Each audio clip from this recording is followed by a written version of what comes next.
हाँ तो जय हिंद। कैसे आप सभी? उम्मीद है कि आप सभी मस्त हैं, स्वस्थ हैं और अपने अपने पढ़ाई में लगे हुए हैं। तो चलिए आज की क्लास को स्टार्ट कर रहे हैं, जो कि है अध्याय नंबर 5 का सब्जेक्टिव क्वेश्चन, जो कि अगले वीडियो में 1 से लेके 6 तक बता चुके थे और आज की वीडियो में 7 से लेके जितना है क्वेश्चन सब्जेक्टिव कराया जाएगा और अगले वीडियो में ऑब्जेक्टिव कराया जाता है, जो कि चैप्टर है रोज, जो लिखा है अज्ञे दी सत्यानारायण से अज्ञे, चैप्टर नंबर 5। चलिए स्टार्ट करते हैं। Question number 1।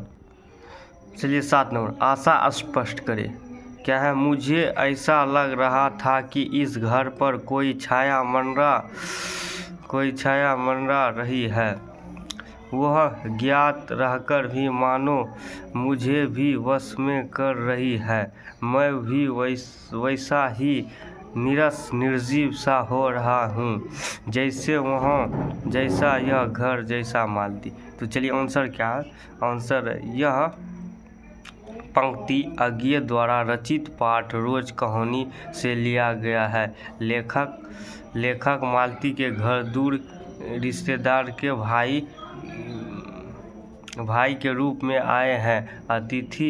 अतिथि को यह लगता है कि उस घर पर कोई काली छाया मंडरा रही है। लेखक को यह भी अनुभव हो रहा है कि लेखक भी उस माहौल में जकड़े चले जा रहे हैं। वह भी उनकी जकड़ में आकर बड़ी नीरस और निर्जीव सा हो रहा है, ठीक उसी प्रकार जैसे मालती, जैसा यह घर। चलिए अगले नंबर क्वेश्चन की ओर। चलिए क्वेश्चन नंबर 8। 3 बज गए, 4 बज गए, 11 बज गए। कहानी में घंटों के इन खड़कों के साथ साथ मालती की उपस्थिति है। घंटा बजने का मतलब से यह संबंध है।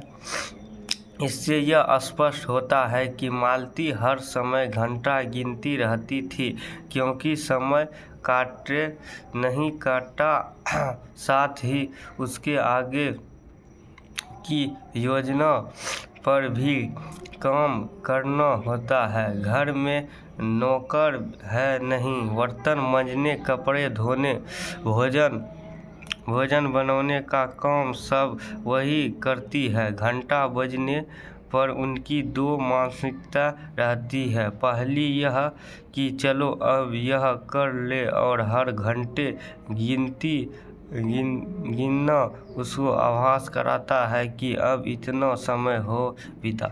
चलिए अगले नंबर क्वेश्चन की ओर। चलिए क्वेश्चन नंबर 9, अप्रिय स्पष्ट करें। चलिए 2 है, को और खो। चलिए को नंबर, मैंने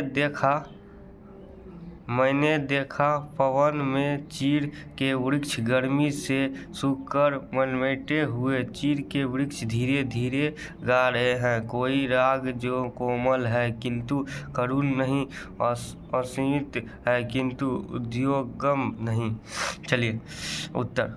प्रस्तुत पंक्तियाँ अज्ञे जी द्वारा रचित रोज कहानी से ली गई है। लेखक यह बताना चाहते हैं कि एक दिन रात करीब 10:30 बजे थे। मालती खाना खा रही थी, वे भी कुछ विचार में डूबी हुई थी। लेखक आशा है कि दोनों लगे पूर्णिमा थी। लेखक आशा अनुभव मोहग्रित था। लेखक बहुत सारे सुखमय स्थिति की कल्पना कर रहे थे, लेकिन सुख की बात है कि वे सुखमय पल मालती के लिए नहीं था। मालती ने वे सब कुछ नहीं देखा। मालती का जीवन अपनी रोज की नियत गति से बह जा रही थी और एक चंद्रमा की चंद्रिका के लिए, एक संसार के लिए रुकने को तैयार नहीं था। चलिए खो नंबर, इस समय में यही सोच रहा था कि वही उदित और चंचल मालती आज इतनी सीधी हो गई है, शांत और अखबार के टुकड़े को तरसती है, यह क्या है? चलिए ये बीच से उठाया, इसको आप लोग को अपने भाषा में लिखना। इस पंक्तियों के माध्यम से लेखक यह बताना चाहते हैं कि जब वे बचपन में मालती के घर साथ पढ़ते थे तो वही मालती पढ़ाई न कर पाने के लिए पीट आ जाती थी। एक बार मालती के पिताजी ने उसे एक पुस्तक लाकर दी कि रोज 20 पन्ना पढ़ना है, पात्र पढ़ा करो, नहीं तो मार मार कर चमड़ी उड़े दूंगा। मालती ने उसके पढ़ने के बजाय उसे पात्र को फाड़कर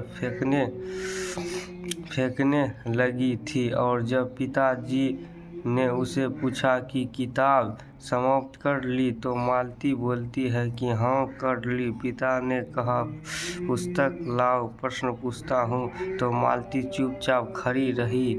फिर पिताजी के डांट पड़ने पर बोली कि किताब मैं फाड़कर फेंक दी हूँ, मैं नहीं पढ़ूंगा। उसके बाद वे पीटी पर यह बात अलग है कि लेखक ये सोच रहे हैं कि वही मालती जिसके बचपन के लिए हरकत थे, लेकिन अब यह एक अखबार के टुकड़े को तरसती है, क्योंकि एक दिन महेश्वर ने अखबार के पत्रों को आम लपेट कर लाया था और उस आम को धोने के लिए बोला था कि मालती उस अखबार को पढ़ते पढ़ते नल की ओर जा रही थी। तो आप लोग ये बताइएगा कि महेश्वर और मालती के बेटे का नाम क्या था? इस वीडियो के नीचे कमेंट कीजिएगा, ठीक है। चलिए 10 नंबर क्वेश्चन की ओर चलिए। कहानी के आधार पर मालती के चरित्र के बारे में अपने शब्द में लिखिए। मालती के चरित्र के बारे में अपने शब्द।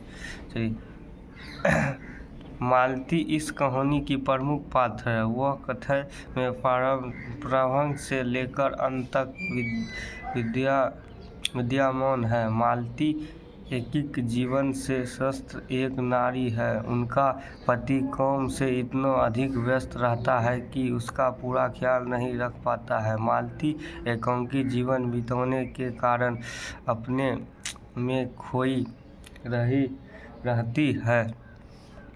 इस कारण जब लेखक उसके घर आता है तो वह कुछ अनमने ढंग से बात करती है। मालती का जीवन एक यंत्र की भांति निश्चित पर चल रहा है। उनमें किसी प्रकार का उल्लास तथा रोमांचक नहीं है।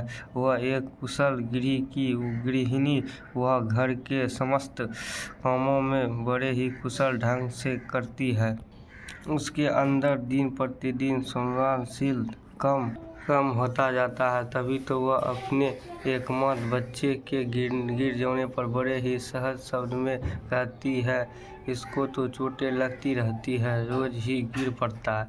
तो चलिए आज का वीडियो कंप्लीट हो गया। जितना 5 नंबर चैप्टर रोज में सब्जेक्टिव था करा चुके एग्जाम में 2025 बोर्ड एग्जाम बिहार में, इससे बाहर कोई भी सब्जेक्टिव नहीं हुई। इस वीडियो में जितना बताया गया है और पार्ट 1 में बताया, ध्यानपूर्वक आप लोग देख के याद करके जाइए और जाके एग्जाम में गर्दा उड़ा दीजिए, ठीक है। जितना बुक में था हम करा दिए और टोटल सब्जेक्टिव, ठीक है। और आज कल की वीडियो में चैप्टर नंबर 5 का ऑब्जेक्टिव क्वेश्चन लेके आएंगे। जो स्टूडेंट को वीडियो अच्छा लगे तो शेयर कीजिए और चैनल ज्ञान ऑनलाइन क्लासेस को सपोर्ट कीजिए और सब्सक्राइब कीजिए चैनल को। वीडियो अच्छा लगे तो लाइक कीजिए, कमेंट भर के। तो धन्यवाद। अगले वीडियो में आप लोग से मिलते हैं नए शुरुआत के साथ, ऑब्जेक्टिव क्वेश्चन के साथ। चलिए बाय बाय।